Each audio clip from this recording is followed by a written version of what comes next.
Dinossauros na Bíblia e a teoria do intervalo. Um olhar bíblico sobre o início de todas as coisas. Quando lemos a Bíblia, encontramos verdades eternas sobre Deus, o homem e a criação. Mas muitos cristãos já se perguntaram: e os dinossauros? Eles existiram? Onde se encaixam na história bíblica? Para responder a isso, é importante abrir o coração, a mente e as Escrituras. No princípio, criou Deus os céus e a terra. Gênesis 1:1. Esse é o primeiro versículo da Bíblia. Um começo absoluto. Deus criou tudo com perfeição e ordem. Mas o versículo seguinte nos apresenta um contraste. E a terra era sem forma e vazia.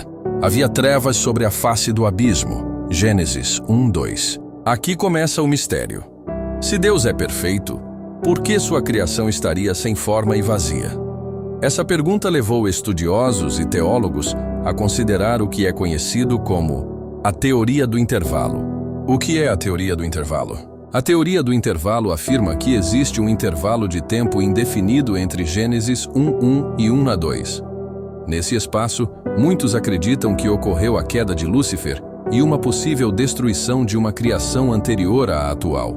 É nesse intervalo que muitos estudiosos creem que os dinossauros viveram, criaturas magníficas, gigantescas, que hoje deixaram apenas fósseis como testemunhas silenciosas de sua existência. E os dinossauros?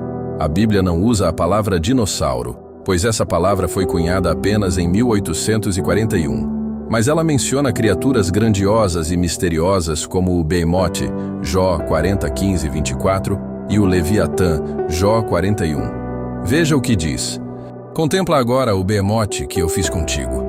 Come erva como o boi, seus ossos são como tubos de bronze. Jó 40:15-18. Essas descrições não se encaixam em animais conhecidos hoje como hipopótamos ou elefantes. Elas falam de algo muito maior, mais poderoso, talvez resquícios da memória de criaturas pré-diluvianas ou até pré-adâmicas. A queda cósmica. Isaías 14 e Ezequiel 28 falam da queda de Lúcifer, o anjo de luz que se rebelou. Muitos estudiosos creem que essa rebelião aconteceu entre Gênesis 1:1 e 1:2, resultando em juízo sobre a criação original e levando à destruição da terra, tornando-a sem forma e vazia. Eu vi a terra, e eis que estava assolada e vazia, e os céus, e não tinham luz. Jeremias 4:23.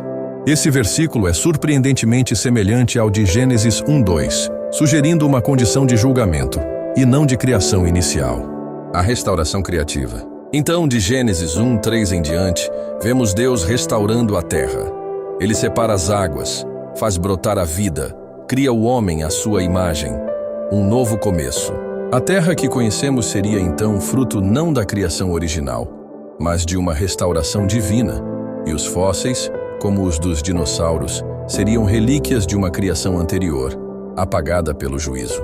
Qual a edificação disso para nós? Isso nos mostra que Deus tem domínio absoluto sobre o tempo e a criação. Nos lembra que o pecado de rebelião trouxe destruição, mas Deus é restaurador. E nos revela que a Bíblia, embora escrita há milênios, não está em conflito com a ciência honesta, mas sim a ilumina sob a perspectiva espiritual. Os dinossauros existiram? Sim. Onde estão na Bíblia? Escondidos entre os versículos, nos ecos de uma criação anterior, como testemunhos do poder criativo de Deus. A Bíblia não é um livro de ciência, mas quando ela toca na criação, ela revela verdades que transcendem o tempo. Não precisamos ter medo do que a ciência encontra, porque a verdadeira ciência sempre acabará confirmando o que Deus já disse. E que o Senhor nosso Deus continue te abençoando sempre.